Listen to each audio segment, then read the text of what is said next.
Début avril 2021 est tristement marqué par le décès du duc d'Édimbourg, j'ai nommé le prince Philip Mountbatten. Alors que ce deuil bouleverse le Royaume-Uni, les paléontologues s'intéressent à une tragédie bien plus ancienne, la chute de la météorite qui a mis fin au règne des dinosaures il y a 66 millions d'années. En effet, il semblerait d'après l'étude de pollen fossile que la composition spécifique et la structure des forêts aient été bouleversées par l'impact de l'astéroïde. Un profond changement a notamment été découvert en Amérique du Sud, où de nombreux gymnospermes, c'est-à-dire les conifères, les ginkgos et les cycas, ont connu une vague d'extinction à la toute fin du Crétacé. Cette disparition de gymnospermes aurait ainsi permis aux angiospermes, c'est-à-dire les plantes à fleurs, de coloniser les niches vacantes pendant les 6 millions d'années de rétablissement qui ont suivi l'impact de la météorite. Comme l'attestent également les feuilles fossiles découvertes, apparaissent ainsi des forêts tropicales comparables à celles d'aujourd'hui, ainsi qu'une stratification de la canopée et une plus grande diversité de plantes. Celles-ci doivent en effet croître différemment pour atteindre la lumière nécessaire à la photosynthèse. Des millions d'années plus tôt, au cours du Jurassique, vivaient dans les forêts chinoises d'étranges ptérosaures. Coucou! Petit rappel, les ptérosaures ne sont pas des dinosaures, mais seulement leurs cousins, ce sont des reptiles volants. Ainsi, ça, ce n'est pas un dinosaure, ça non plus, mais ça oui. Dans la Tiaochichan Formation, déjà mentionnée dans l'épisode précédent, a été découvert une nouvelle espèce de ptérosaure d'un genre déjà connu, Kumpengopterus antipolycatus. Membre de la famille des Wukongopteridae, cette nouvelle espèce se distingue de toutes les autres par la présence de pouces opposables.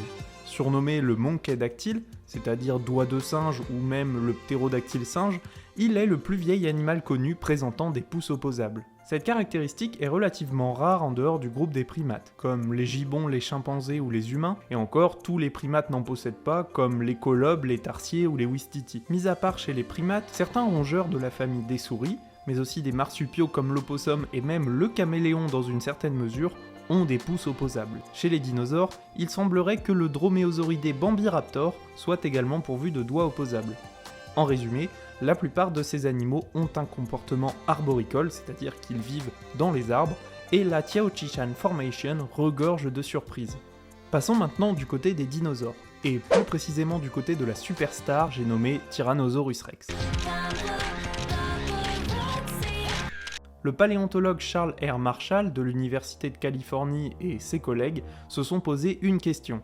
Combien de T-Rex ont pu vivre sur Terre? En se basant notamment sur la taille du corps et la densité de population d'espèces actuelles, Marshall et ses collègues ont pu y répondre. Ainsi, à un moment donné, il existait en même temps environ 20 000 individus, et ceci à chacune des 127 000 générations qui se sont succédées. Au total, près de 2,5 milliards de T-Rex ont existé sur Terre sur à peu près 2 millions d'années. Il semblerait également que pour 80 millions de T-Rex ayant vécu, les paléontologues ne trouveraient qu'un seul spécimen fossile.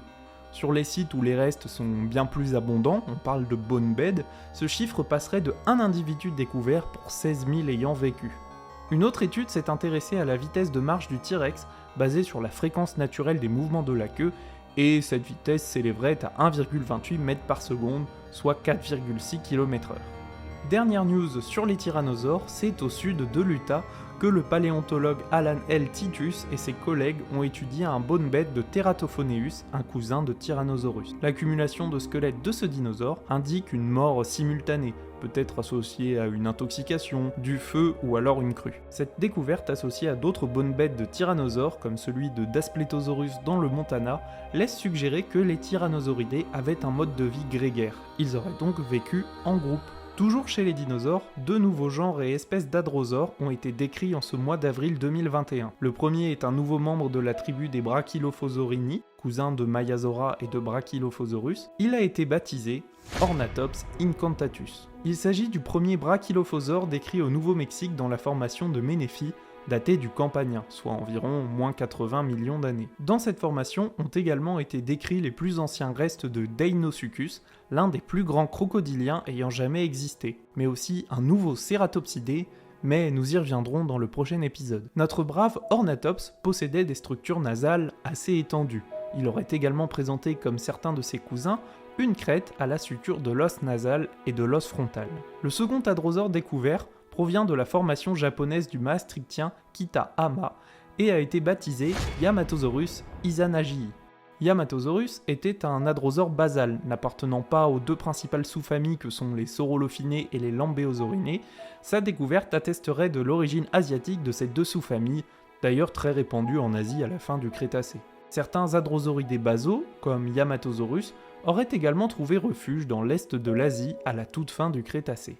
Avant de terminer cette vidéo, j'aimerais vous partager 3 dernières nouvelles. La première provient du Montana, où de nombreux fossiles de peau de Diplodocus mettent en évidence la diversité écailleuse recouvrant le corps de l'animal. Certaines écailles sont rectangulaires, d'autres globulaires ou ovoïdes. Appartenant probablement à un juvénile, l'étude de cette peau fossile associée à de futures découvertes sur des Diplodocus adultes permettrait d'appréhender le développement de leur peau au cours de leur croissance. En parlant de croissance, les plus petites empreintes au monde de stégosauridés ont été découvertes en Chine. Ne dépassant pas les 6 cm, elles appartiennent probablement à un bébé stégosaure digitigrade, c'est-à-dire qu'il marchait uniquement sur les doigts, comme les oiseaux et les chiens actuels. Et enfin, dernière info, grâce à l'étude des isotopes d'oxygène dans des dents de mosasaures du Crétacé, il semblerait que ces reptiles marins, proches des varans actuels, migraient régulièrement de l'eau de mer salée vers les eaux douces côtières. Comme leurs cousins serpents de mer actuels, ils devaient probablement boire de l'eau douce 1 à 2 fois par semaine. Et c'est ainsi que s'achève ce mois d'avril 2021, j'espère que la vidéo vous a plu, et si c'est le cas, n'hésitez pas à commenter et à liker, on se retrouve bientôt pour les découvertes du mois de mai, et en attendant la prochaine, je vous dis tchuss.